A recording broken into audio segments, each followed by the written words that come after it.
More discussion on the historical deceptions of Mormon leadership next on Polygamy, What Love Is This?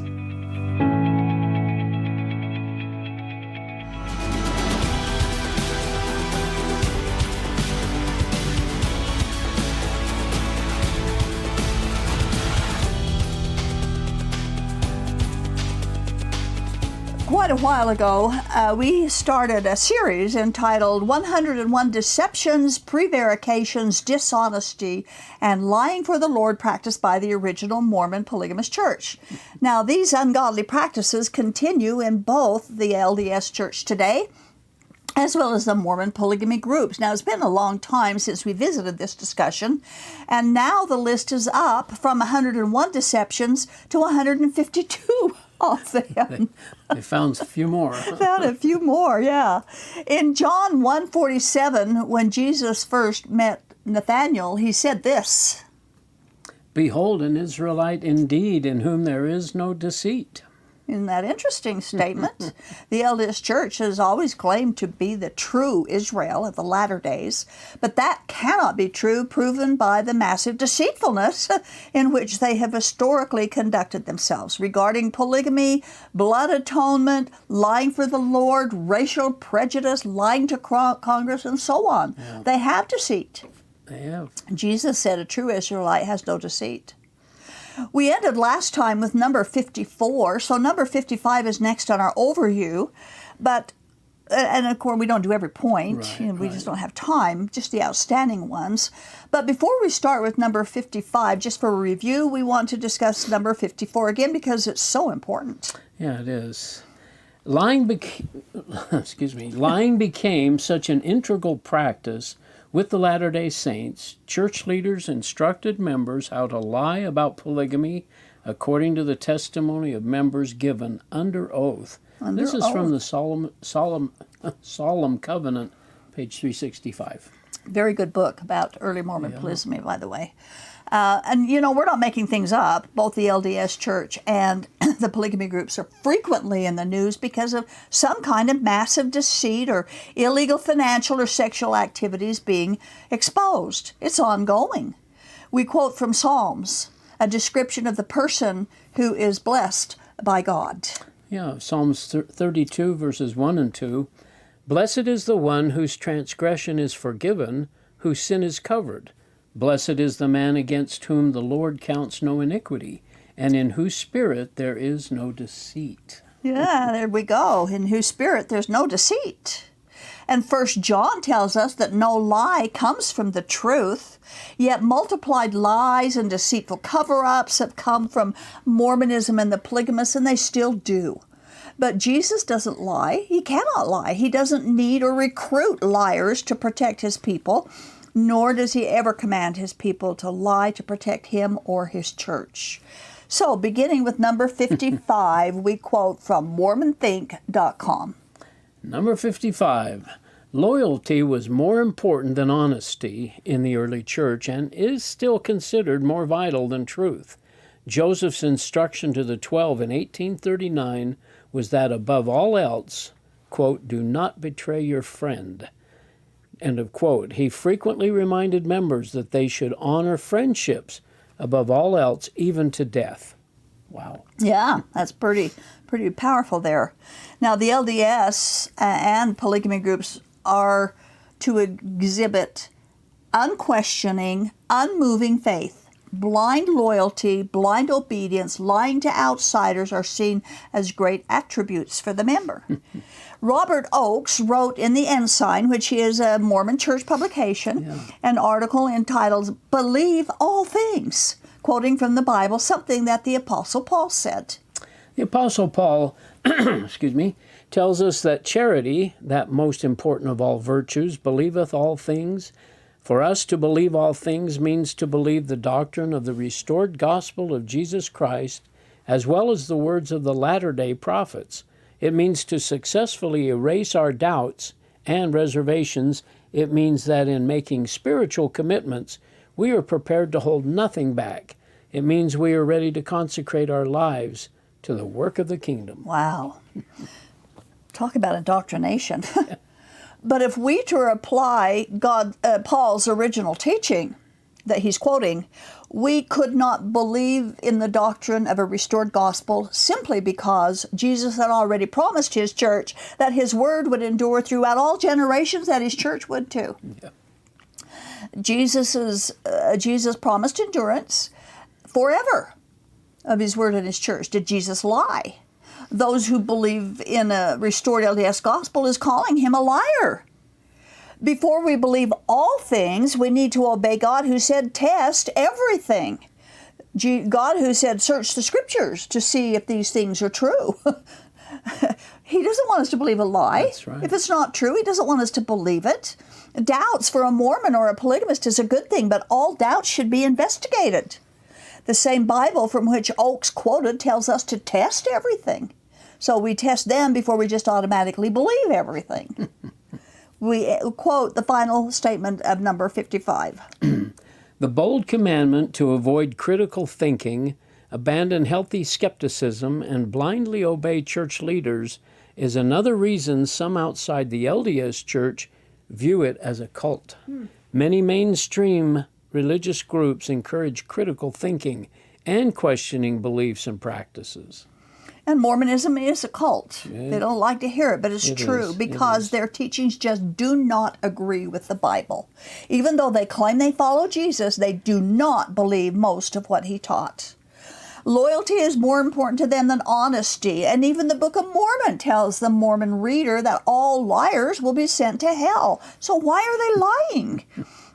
The writer of this article on MormonThink.com quotes from the book entitled Solemn Covenant, which contain a multitude of footnotes and references about early Mormon polygamy, historical references. It's a very good historical book and worthy of your reading if you want to investigate the truth of Joseph Smith, early Mormonism, early Mormon polygamy, and some of their questionable leaders and practices. Okay, the next point comes from the book Solid Covenant, number 56. While the Danites, a Mormon vigilante group, were active in Missouri in 1838, Justice Morse described how he and others were directed to help out a friend by lying, and to do it with such positiveness and assurance that no one would question our testimony. The greatest of evils, according to Joseph in an 1839 address to the 12, were, quote, sinning against the Holy Ghost and proving a traitor to the brethren, end of quote. Smith confided that he deceived the saints by keeping secrets from them because they were little children, unable to bear all things now. Joseph counseled the Relief Society sisters not to be overzealous in their search for wrongdoing and to be charitable toward the accused, after counseling them to seek out evildoers months earlier. Stories about adultery and spiritual wifery especially aggravated him. Well, of course it'd be aggravated. He was constantly being accused of polygamy and constantly denying his polygamous activities, even though he was a polygamist. Now, the greatest sin, he said, is being a traitor to the brethren. Yeah. Do they still believe that? I imagine that would be considered a big sin. It certainly is in the polygamy groups. Yeah. You just do not do that. Yeah. You do not betray a fellow member of your Mormon group. Many polygamists threaten hell and damnation to the person who talks about their activities to anyone outside the group.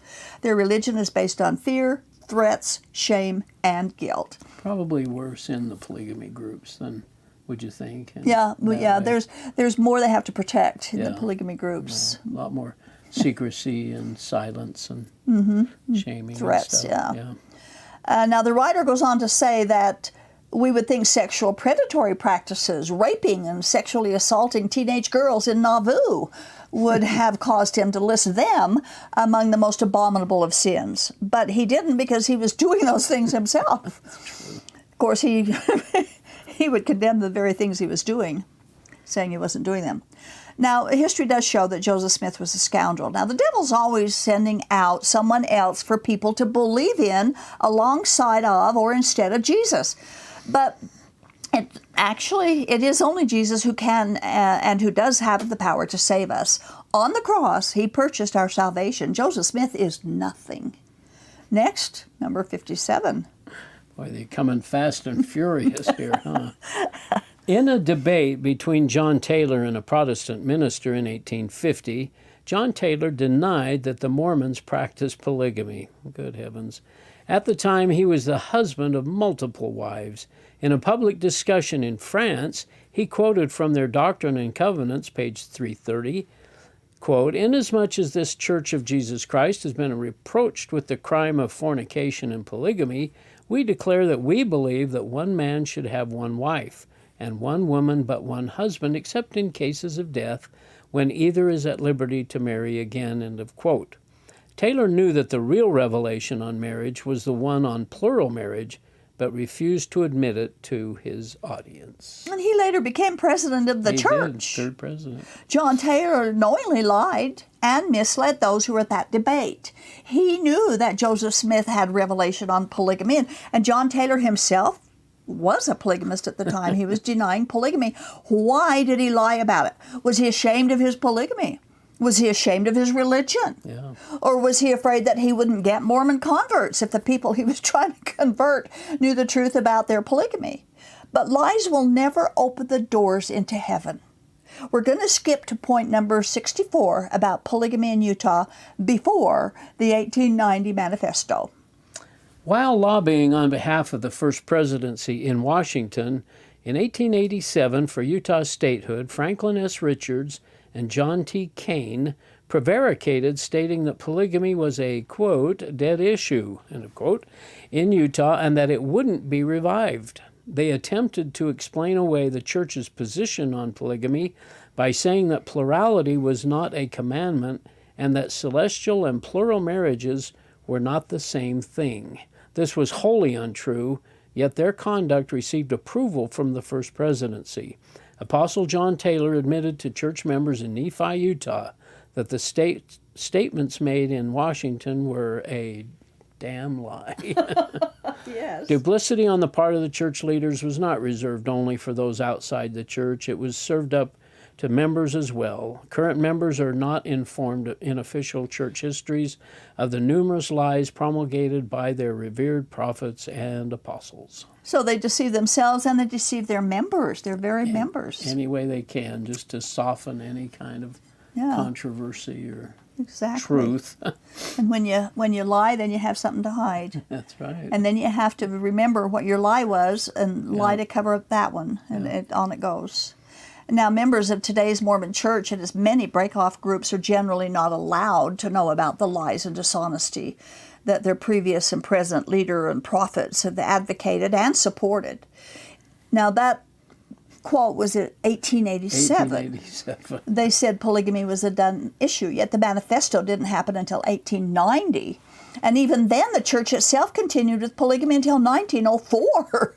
Only when their assets were threatened did they finally cease and desist. It's interesting how important money was and is to them. Yes. As soon as that's threatened, then they do something different. Yeah.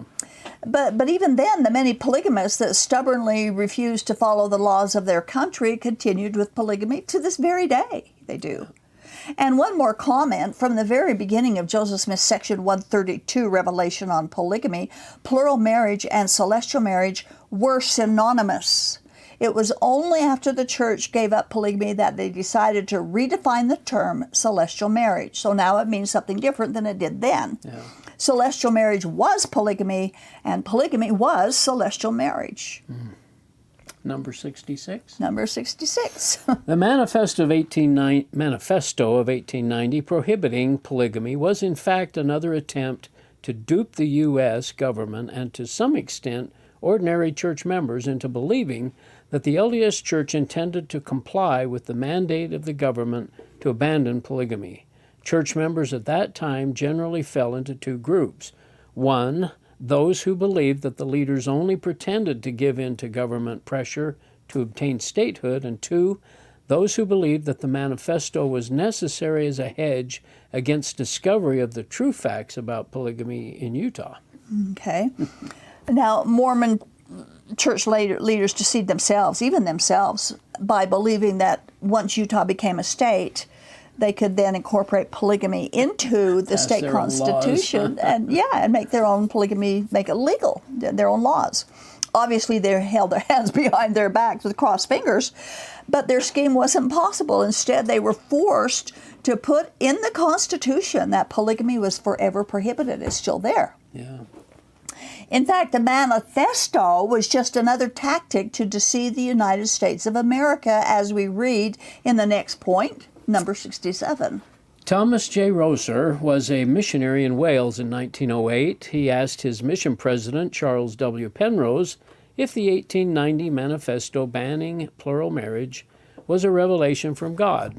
Making no into a long answer, Penrose replied, "Brethren, I will answer that question if you will keep it under your hats.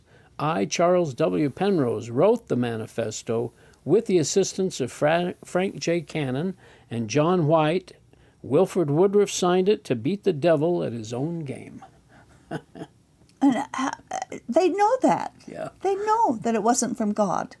Mormon leadership tricked regular members of their own church to think the manifesto was a revelation from God to Woodruff, but it wasn't. There's plenty of documentation, by the way, that exists proving that it was just one more trick to pull the wool over the eyes of the American people, something Brigham Young himself said they would do. This was done in 1875. "We shall pull the wool over the eyes of the American people and make them swallow Mormonism, polygamy, and all." It's He loved his unbelievable. brashness. Oh, yeah. Good for And they tried and they lied and they covered up and they used code words and they called themselves saints. Yeah, Jesus said, Satan is the father of all lies. We jump now to number 72. During the 1890s, the church tried to answer the criticism of opponents that a theocracy existed in Utah, and church leaders controlled all elections. So leaders instructed members to pretend to align with different political parties. George Q. Cannon was asked about the degree of honesty in this strategy. He said that the potential political gains that could be achieved made sincerity irrelevant in this case. Strange comments, some of these. We're going to have different political parties, so go out there and make different parties. Now the LDS Church continues to pressure the lawmakers of Utah to legislate according to their dictation. Yeah. And Mormon politicians are both Republican and Democrat. That's true. Proving what they said is true. Right. As long as they're elected and they belong to Mormonism, their allegiance has already been established by oath and covenant in the LDS temple rituals. An article written July 25th of 2021 stated that 89 of the 103 lawmakers in Utah that year were members of the LDS Church. That's 86%. Wow. Utah's population is 60% LDS, according to research by the Salt Lake Tribune. Brigham Young was both governor of the state of Utah and president of the Mormon Church at the same time. He was. There was no difference in the religion and politics in those days. That's right. I've seen polygamists run for political office in Utah and refuse to admit they're breaking the law by being polygamists. In fact, they cannot rightfully take an oath of office to uphold the Constitution while at the same time ignoring what the Constitution dictates. But it's Utah. Polygamy's the foundation, and lying about polygamy's the fruit. And the devil, being the father of lies, is behind all their lies. A statement in this article says that, quote, the church's motto seems to have been, act sincere even if you don't mean it. That's right. Don't they know that no one fools God by lying? Well, do it with a straight face, too. Yeah. Point number 74. After claiming that he had been taught to lie by previous leaders, Matthias F. Cowley also claimed, I'm not dishonest and not a liar, and have always been true to the work and to the brethren. We have always been taught that when the brethren were in a tight place, that it would not be amiss to lie to help them out. There you go. But he's not a liar. He's not a liar. Isn't that amazing how they can deceive themselves? That's right. Polygamy group members are taught that it's not a sin to lie to someone outside of the group, but it is a sin to lie to someone inside the group. But they're not liars, right? But God's not an author. He doesn't authorize or condone situational ethics. that would be the religion of man, certainly not the religion of God. The LDS Church seems to continue to follow the same recipe for what they call success. Now, they do not tell the truth about much of their own history. Someone said you can't even trust the Mormon Church with their own history. And that's true. They leave out uncomfortable information. The article says, quote, by refusing to publish unvarnished church history and curriculum, leaders and members can deny knowledge about unsavory historical truth while pretending that those episodes did not occur. Is that the head in the sand scenario? Sure sounds like it. Just ignore it. Yeah, sure. Anyway, polygamy groups are actually more honest about Mormon history, but they're still selective about what they allow to be taught. Yeah. All Mormon polygamists seem to have a persecution complex, especially the polygamists, but Mormon LDS, some LDS people do too. Oh, absolutely. Whenever they're caught being deceptive or breaking the law, they whine religious persecution. It doesn't matter that they've been caught breaking some law. It's still just persecution to them. A prime example recently is the tax frauds of the Kingston polygamy group, the food stamp fraud of the FLDS, the sexual crimes of all the groups and the church. Yeah. And let's not forget the $5 million recently fined against the LDS Church for its deceit in hiding $34 billion of illegal investments and not reporting them as required by law. Where is that honesty? I know. We read this from an article dated February 21st, 2023. The Church of Jesus Christ of Latter-day Saints and its investment arm have been fined $5 million for using shell companies to obscure the size of the portfolio under church control, the U.S. Securities and Exchange Commission announced Tuesday. We allege that the LDS Church's investment manager, with the church's knowledge, went to great lengths. That's interesting. Not a mistake. Right. A great lengths to avoid disclosing the church's investments, depriving the commission and the investing public of accurate market information. The faith, widely known as the Mormon Church, maintains billions of dollars in investments in stocks, bonds, real estate, agriculture. The church has agreed to pay $1 million, and Ensign Peak will pay $4 million in penalties based on the violation. Federal investigators said for 22 years the firm hadn't filed required paperwork to disclose the value of some assets in violation of the Securities Exchange Act and agency rules. That's from the Fortune magazine. Mm-hmm. And that 22 years incorporates more than one presidency of the church. Oh, of course. They made the plans. This is intended deception. Yeah. Great lengths. Yeah.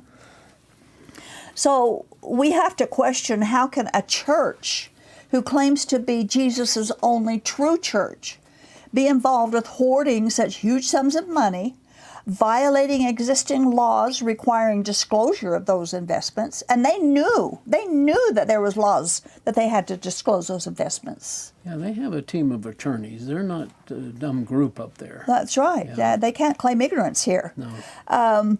And they continue to guilt trip their members into tithing, which they have referred to as fire insurance. How can they do this? If a member has difficult financial burdens, the church tells them, pay your tithing first, then trust God to provide for your family. This isn't God's way. This isn't what Jesus taught. And tithing, as the Mormon Church and polygamy teach it, cannot be found in the New Testament at all. They gaslight their members. They have a history of lies and deceit. They have a history of thumbing their nose at the United States government and the laws of the land. And yet their article of faith says they believe in keeping the laws of the land. Yeah. Jesus said his people don't behave that way. Well, we covered points up to number 74 on this overview of all these deception. There's more to cover for future programs, which, of course, we will continue to do. Yeah. But it continues to bind me, and that was one reason that I started looking into the validity of Mormonism itself, is the lies and the deceit. Now, we were taught lying for the Lord was good. We were taught to do it. Well, you didn't even take fathers' names or admit We did to, not in our in group. polygamy. Other groups do, but we didn't. And we couldn't even claim our father. He couldn't claim us. You know, it just wasn't there. So that's kind of inbred immediately that And don't tell who you are. right, right. You don't even know who you are. But to deliberately set up a procedure of lying and deceit is just unthinkable when they call themselves the only true church on the planet. God does not deal in that kind of behavior. Yeah. Did that ever bother you coming out of the LDS Church, or was that part of your experience? I was just ignorant. I mean, naive and ignorant, I'm afraid. You believe the brethren cannot lead you astray, so everything they do must be correct. Yeah. And you just accept it. Yeah. That's the trouble. You don't look at the man behind the people. curtain. Yeah, you know? It is what it seems, and I'm sure they'll take care of it. And the case is closed. Remember that one? We won't talk about it anymore. It's all wrapped up. It's done. It's taken care of. Okay, well, that's another program. Yeah. Earl, thanks again. Yeah. Appreciate it. Appreciate you. You know, the Bible records all kinds of sinfulness of humanity, including events of people telling lies to protect themselves or their nation or to exalt themselves before others. But God never commanded or condoned His people to lie to protect themselves or to protect God's interests. Actually, God condemns telling lies. Psalm 51:6 says God delights in truth. Proverbs 8, verses 6 through 8 says, "Hear, for I speak noble things, and from my lips will come what is right, for my mouth will utter truth. Wickedness is an abomination to my lips. All the words of my mouth are righteous. There is nothing twisted or crooked in them." But Mormonism cannot truthfully claim those statements for itself. Jesus is the truth. He does not endorse religious deceit. Believing Him and only Him for eternal life is the only way anyone can be forgiven and allowed into His heaven. Jesus is the key to heaven, not Mormonism and not polygamy. Thank you for watching.